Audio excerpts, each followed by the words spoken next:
Кыргыз элим аманат менен акчанын күрөшү болуп жатат.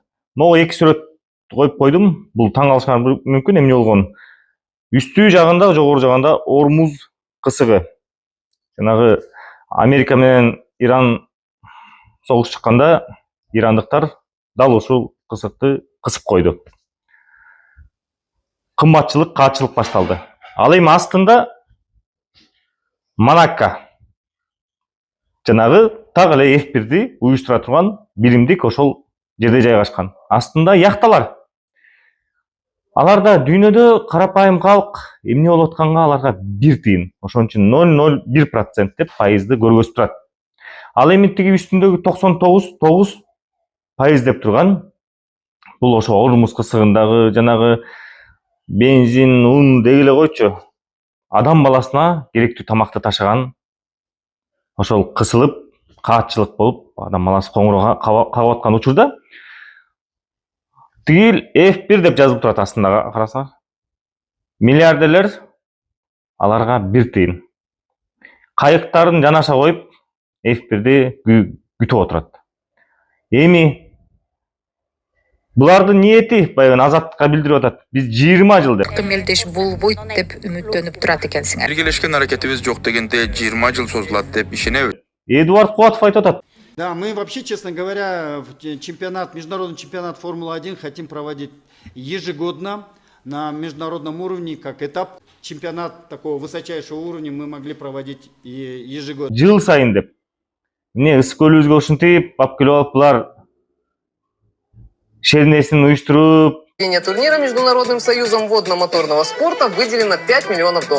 Ожидаемые VIP-гости: князь Монако, принц и премьер-министр Саудовской Аравии, принцы Дубая, Абу-Даби, Шарджи и Фуджейры, Жан-Клод Ван Дам, Джет Ли и, конечно, глава Кыргызстана Садыр Жапаров. Кайыктарын жайгаштырып коюп атканды каалап атасыңарбы? Деги кандай түшүнбөй жатасыңар? Мен бүгүн бир эле мындай кыргыз үчүн укмуш күйүп, бышып, тим эле айланайын кыргыздын салттуулугу, нарттуулугу деп тим эле дүкүлдөп жүрүп аткан бир белгилүү эле кыргызга белгилүү эле ушу көчмөндөр оюнда деле тим эле укмуш жанагы бүркүтүн учуруп тигиндей мындай кылып жүрөт. Эми койбойсуңбу эми ошол тиги супер патриот деп Эдуард Куатовду жактап аткан. Жакамды кармадым ушундай адамдарданчы. Анан баян төмөр таң калып келдим тиги биздин жана укмуш чыгармачыл укмуш тиги акын сөрөтө тиги айланайын дегиле койчу. Артисты, как последние проститутки, ложитесь под любого руководителя за деньги. Вы все легли под Брежнева, под Горбачева, под Ельцина, под Путина. Завтра въеду в Кремль, все будете лежать, я буду вас плевать и вытирать ноги. Кече Акаев келгенде кол чабып отурушат го ошолордун баары теңчи. 200-жүздүүлүгүнө жетпирбиз да. Бүгүн киргизет турган болсокчу, ысык көлүбүздү эртең көрбөй калабыз өзүбүз. Мына башталды.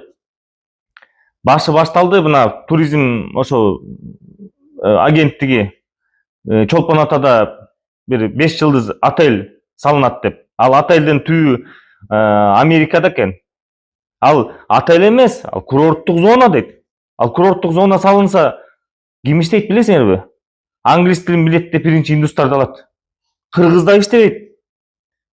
Ошол эле чет элдиктердин пансионатына жыл сайын мушташ, билесиңер да, чет элдиктердин пансионаты киргизбейт, пляжын өткөрбөйт.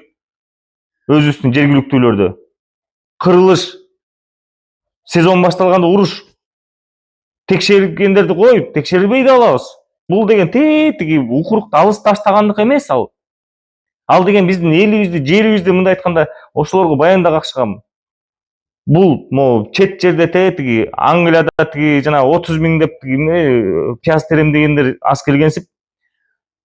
Эми ошол өзүбүздүн ысык көлүбүздө, өзүбүздүн жерибизде ушуларга дагы барып өзүбүздүн балдар келечек малай болот деп атам. Бул миллиардерлерге жер керек. Биздикиндей жерлер жок азыр дүйнөдө. Кыргыздын жери жок дүйнөдө. Кыргыздын балыгы жок дүйнөдө. Ошол жана балыктар кырылат деп атам. Ысык көлдөгү канаттуу кызыл китепке келгендер жок. Дүйнөдө ысык көл жок. Ысык көл бир эле Кыргызда бар.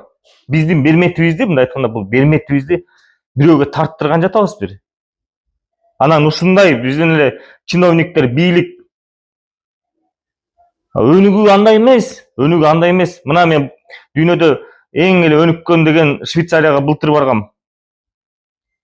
Ошонун көлүнүн жээгинде, мына мен тасмаларымда, Инстаграмда деле жүрөт, ТикТокто деле жүрөт. Көлүнүн жээги бүт жапайы пляждар. Өнүккөн мамлекет дүйнөдө. Ошо жапайы жаратылыш менен өнүгөт.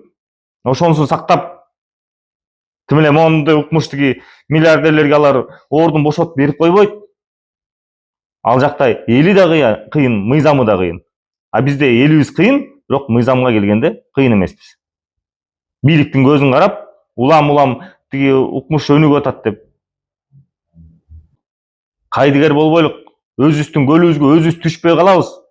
Өзүбүздүн жерибизден өзүбүз баспай калабыз, көрүп атабыз. Чет элдиктер күнүгө каптап атат. Мына бүгүн эле бир депутат айтып атат. Жерлер чет элдиктерге сатылып аткан турбайбы десе, жер сатылбайт дейт. Жердин үстүндөгү сатылат деген мыйзам бар экен, элестеткиле. Жер 49 жылга берилет дейт. 49 жылга канча жерлер чет элдиктерге кетти. Ким эсептеп атат? Кана, ким текшерип атат?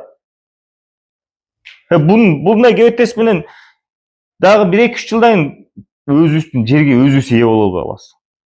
Мынтип эле коет, чыгып кеткиле деп. Мында арыдан бери ойлонолук да. Эмне кыла алмак деп. Ошо сиз да кыла аласыз. Ушундай петицияга кол коюп, эринбей ошолорду бөлүшүп, жанталаш мисалы бүгүн F1-ди мына 10 миң, 20 миң, 100 миң деп киши чогула турган болсо, могу миллиардерлерди жана акчага сатып алам, акчага жериңди сатып алам, элиңди сатып алам дегендер бүгүн токтотсок, биздин келечегибиз бар. Бүгүн токтотпосок, келечекте болду. Жана Англияга болгон квотаны күтүп отурабыз да. Качан ачат болду экен деп коюпчу.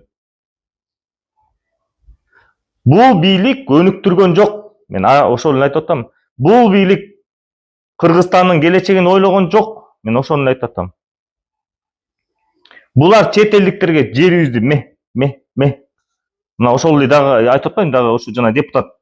Ал деген фактылар бар экен дейт. Ошо чет элдиктерге жерди сатып жүргөн фактылар бар экен деп. Шыпылдап эле тиги ошолор сатып алып атат.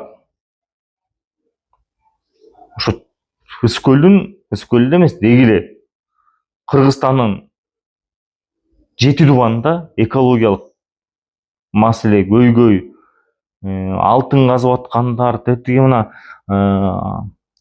Аксыда, Каракамыш деги эле койчу. Толтура экен. Толтура. Анан өнүкпөй эле өлтүрүп атпайбы? Жаратылыш өлсө, келечек жок. Болду. Кыскасы, туугандар, петицияга кол коебуз. Ысык-Көлүбүздү, эл жерибизди бүгүн коргойлук. Душмандар сыртта эмес, душмандын баары ичте отурат.